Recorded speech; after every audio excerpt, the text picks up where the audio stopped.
Mae Iechyd da wedi goruchwylio 2 ffrwdwaith. Yn y ffrwdwaith gyntaf, rydym wedi cydweithio â chanolfan milfeddygaeth Cymru i dreialu cynllun ar gyfer casglu data clefyd syndromig gan milfeddygon wrth iddynt wneud eu gwaith bob dydd.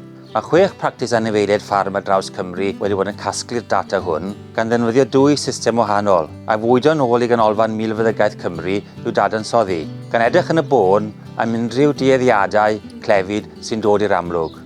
Nod y prosiect yw archwilio'r posibilrwydd o sefydlu system wyliadwriaeth clefyd syndromig genedlaethol i Gymru. Mae hyn yn bwysig y diwydiant Ap Bioddiogelwch gan ein bod yn golygu y bydd gennym well syniad o'r hyn sy'n dod i'r amlwg o ran clefydau, ac felly gallwn fod yn llawer mwy parod i ymdrin â nhw.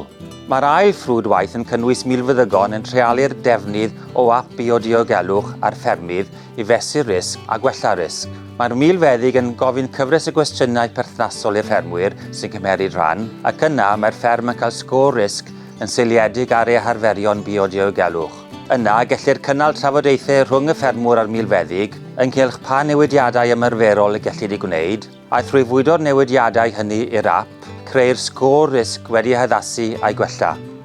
Mae'r ffermydd cyfranogol wedi cael ei hail ymweld ar ôl cyfnod o amser i sefydlu pa newidiadau sydd wedi'u gwneud mewn gwirionedd i leihau risgiau Bioddiogelwch.